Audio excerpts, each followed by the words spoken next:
जैसा कि आप नाम से ही थोड़ा समझ गए होंगे कि इस अध्याय में हम व्यवसाय के वित्त की बात करने वाले हैं। वित्त अर्थात पैसा, अर्थात व्यवसाय में लगाया गया कोष या उसमें निवेश की गई पूंजी। अब ये तो आप सबको पता ही है कि वित्त या पैसा किसी भी व्यवसाय के लिए शायद सबसे महत्वपूर्ण चीजों में से एक है।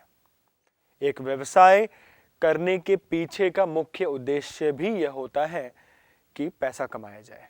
व्यवसाय चलाने के लिए पैसा चाहिए, व्यवसाय चलाकर उससे भी वापस हमें पैसा ही चाहिए। तो व्यवसाय में पैसा या वित्त सबसे जरूरी चीजों में से एक हो गई। इसकी आवश्यकता कई बार व्यवसाय शुरू करते ही होगी, कई बार उसके बाद भी पड़ेगी। समय समय पर इसकी आवश्यकता पड़ती रहती है, चाहे वो मशीनरी, फर्नीचर आदि खरीदने के लिए हो या दिन प्रतिदिन के खर्चों को पूरा करने के लिए, जैसे कि कच्चा माल खरीदना, कर्मचारियों को वेतन देना आदि। इसी प्रकार से जब व्यवसाय को बढ़ाना होता है तब भी धन की आवश्यकता होती है।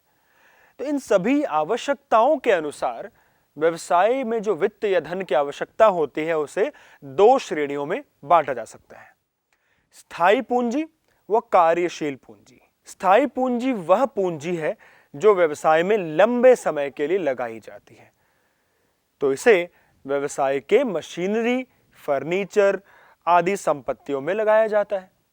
इसे एक बार इस पूंजी को लगाकर फिर बार बार इसे बदला नहीं जाता। यह एक स्थायी रूप से लगाई गई पूंजी होती है, जैसा कि व्यवसाय के संपत्तियों में लगाया जाता है।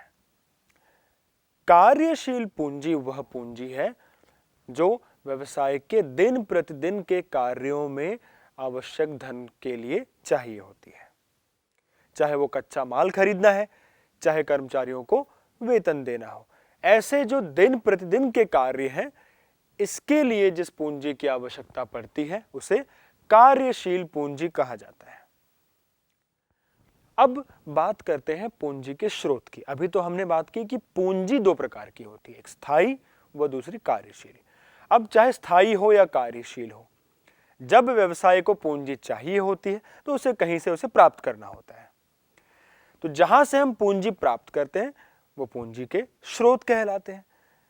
तो पूंजी के स्रोतों को अलग अलग प्रकार से वर्गीकृत किया जा सकता है, जैसे कि सबसे पहला, अवधि के आधार पर पूंजी के स्रोतों को तीन भागों में व्यक्त किया जा सकता है, दीर्घ अवधि, मध्य अवधि व अल्प अवधि के स्रोत।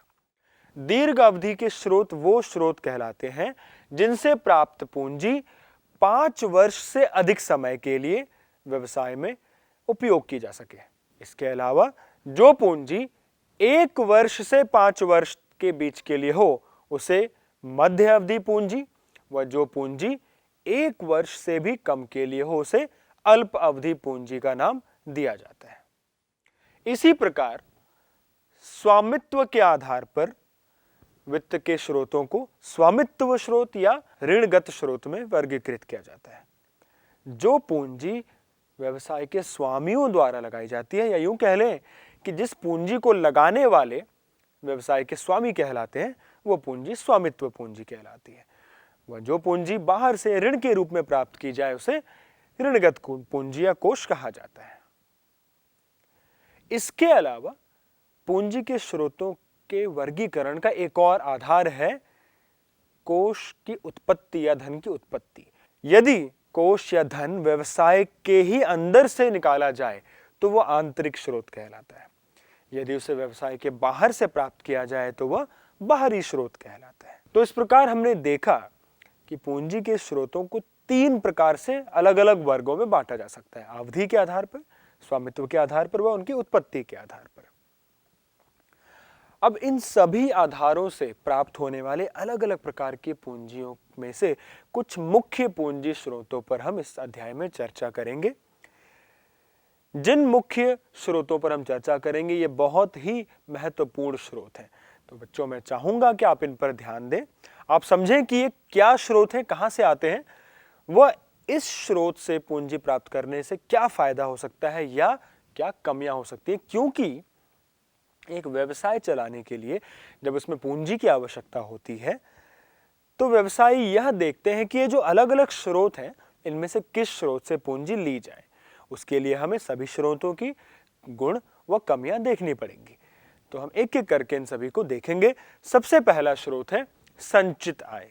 संचित आय का अर्थ होता है कि जब एक व्यवसाय अपने व्यवसाय में होने वाले लाभ की राशि को पूरी तरह लाभांश के रूप में बांटने की बजाय यदि उसे बचाने लगे, उसे संचयित करने लगे, सेव करने लगे, तो वह बचाई गई राशि, लाभ में से बचाई गई वह राशि संचित आय कहलाती है। जैसा कि नाम से स्पष्ट है कि आय में से संचित की गई राशि, यह राशि व्यवसाय के बुरे समय में या किसी भी समय में बहुत अच्छे तरीके से उसके काम आती है।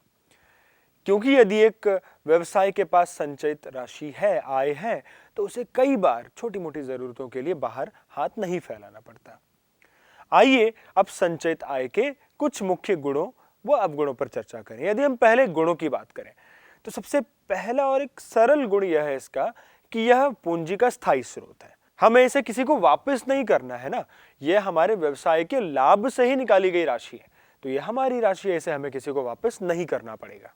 इसी प्रकार इस पर हमें किसी को ब्याज, लाभांश या कोई भी अतिरिक्त लागत के रूप में कुछ भी नहीं देना पड़ता। तीसरा, क्योंकि यह आंतरिक स्रोत है, इसीलिए इसका उपयोग करने से व्यवसाय के संचालन व स्वतंत्रता में कोई बाधा नहीं आती। व्यवसाय का संचालन व स्वतंत्रता, उसकी लोचपूर्णता पहले की जैसे ही बनी रहती है। यह व्यवसाय को किसी दूसरे के ऊपर आश्रित नहीं करता। इन गुणों के बाद यदि कुछ अवगुणों पर चर्चा की जाए तो सबसे पहली चीज यह निकल कर आती है कि यदि एक व्यवसाय जरूरत से ज्यादा आय संचित करने लग जाए तो इसका अर्थ यह होगा कि वह अंशधारकों को लाभांश कम दे रहा है बार बार। इससे अंशधारकों में असंतोष पैदा हो सकता है, क्योंकि अब उन्हें पहले से कम लाभांश मिलेगा। तो जब वो असंतोष में होंगे तो इसका कंपनी के अंशों के बाजार मूल्य पर बुरा प्रभाव पड़ेगा। दूसरा अवगुण है कि क्योंकि किसी भी व्यवसाय में लाभ की स्थिरता हमेशा समान नहीं रहती, लाभ कभी होगा, कभी नहीं, कभी ज्यादा, कभी कम, ऐसे में हम इस पर कितना आश्रित रहें, यह पूंजी का एक अनिश्चित स्रोत बन जाता है। फिर इसके अलावा एक बहुत ही महत्वपूर्ण चीज इसमें ध्यान देने वाली यह है कि कई बार बहुत सी फर्में इस पूंजी की एक आंतरिक छुपी हुई लागत पर ध्यान नहीं देते। हमें यह लगता है देखने में कि इस पूंजी की तो कोई लागत ही नहीं है, ये सबसे बढ़िया पूंजी है, लेकिन ऐसा नहीं होता है। इस पूंजी की भी एक छिपी हुई लागत है जिस पर ध्यान देना अनिवार्य है। वो लागत क्या है? जब हम जरूरत से ज्यादा लाभ को संचित करने लग जाते हैं, बचाने लगते हैं, उसे अंशधारकों में नहीं देते, तो धीरे धीरे अंशधारक असंतुष्ट होते हैं। शेयर बाजार में कंपनी के प्रति एक नकारात्मक भावना उत्पन्न होती है कि यह कंपनी अपने अंशधारकों को लाभांश नहीं देती या बहुत कम देती है। धीरे धीरे इसके कारण कंपनी के अंशों की या शेयर की मार्केट में या बाजार में कीमत गिरने लगती है। जब अंशों की बाजार कीमत गिरती है तो अंततः इसका भारी नुकसान कंपनी के अंशधारकों या स्वामियों को उठाना पड़ता है। उनकी संपत्ति कम हो जाती है। यह एक बहुत बड़ी लागत मानी जाती है जिस पर हमें ध्यान देना पड़ेगा, इसलिए हम बहुत ज्यादा आय को संचित नहीं कर सकते। तो बच्चों, यह था संचित आय, जो कि एक अच्छा स्रोत तो है, लेकिन इस पर बहुत ज्यादा आश्रित नहीं करना चाहिए, क्योंकि दीर्घ अवधि में यह नुकसान भी दे सकता है।